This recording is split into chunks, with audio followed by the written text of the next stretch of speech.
Beef টিক্কা কিমা ছাড়া, কিন্তু আদায় পুরা সাইজে। তো হ্যাঁ বন্ধুরা, আজ আমরা বানাবো সেই বিখ্যাত গরুর মাংসের টিক্কা, যেটা খেয়ে আশেপাশের লোকজন আপনাকে প্রশংসা দিয়ে মাথায় তুলে ফেলবে।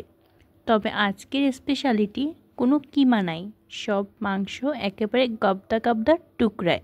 পর্ব 1, গরুর মাংস বনাম ডাল সেদ্ধ যুদ্ধ শুরু। প্রথমেই গরুর মাংস কেটে ছোট ছোট টুকরা করলাম, মানে এমন ছোট না যে সেটা মাইক্রোস্কোপ লাগে দেখতে। তারপর ধুয়ে কচলে ঝাঁট দিয়ে একদম পরিষ্কার।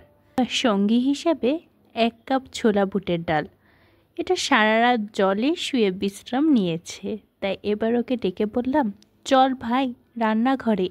তারপর এলো টাইট মশলার মিছিল। তেজপাতা 2টা, ভিআইপি গেস্ট। দারচিনি 2টা, এলিগেন্ট চাচা। এলাচি 3টা, গোলমেলে বন্ধু। লবঙ্গ 1টা, অতিরিক্ত সিরিয়াস। আর সাথে বাটা আদা রসুন পেঁয়াজ। মরিচের গুঁড়া, হলুদের গুঁড়া, গরম মশলা, জিরার গুঁড়া, লবণ। এরা তো সবসময় থাকে, যেমন বরযাত্রীর দলে চাচা মামা খালারা ফুপুরা থাকে। তেল দিলাম 4 চামচ আর পানি 1.5 কাপ। এরপর ঢাকনা চাপিয়ে দিলাম যেন বিয়ের কনে। মাঝে মাঝে ঢাকনা তুলে চেক করলাম, ভাই তোমরা কেমন আছো।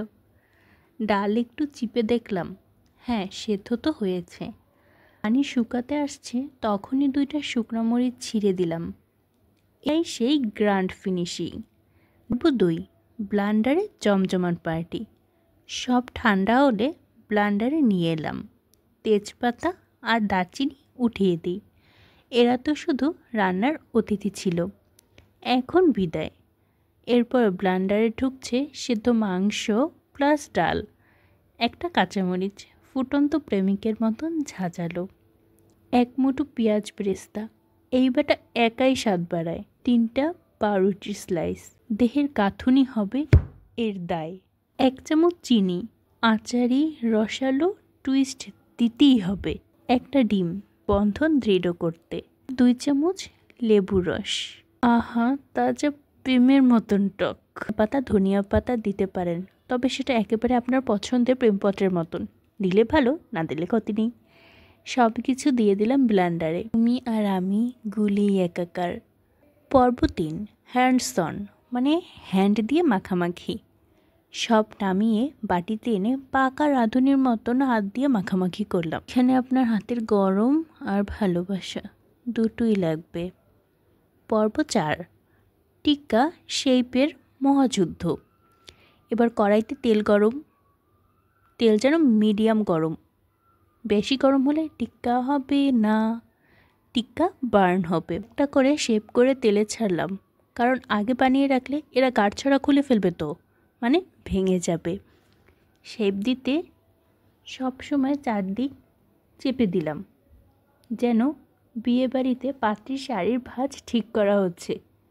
ঠিক চেপে দেওয়ার কারণ হচ্ছে, চারদিকের ফাটা অংশগুলো যদি চেপে না দিই, তাহলে তো এটা ভেঙে চুরে একাকার হয়ে যাবে। তারপর ভাজা ভাজা গন্ধ আসবে, আর 2 পাশ লালচে হলেই উঠিয়ে ফেলবো। শেষ পর্ব, পরিবেশন তো পারফেক্ট। এখন আপনি এটা খেতে পারেন টিক্কা পোলাওয়ের সাথে, বিরিয়ানির পাশে, তেহেরির ঝাল পরিবেশে। না চাইলে আপনি ভুনা খিচুড়ির পাশেই। এই দেখলেন শেষ কথা, এই টিক্কা বানালে লোকজন বলবে তোমার হাতে জাদু আছে।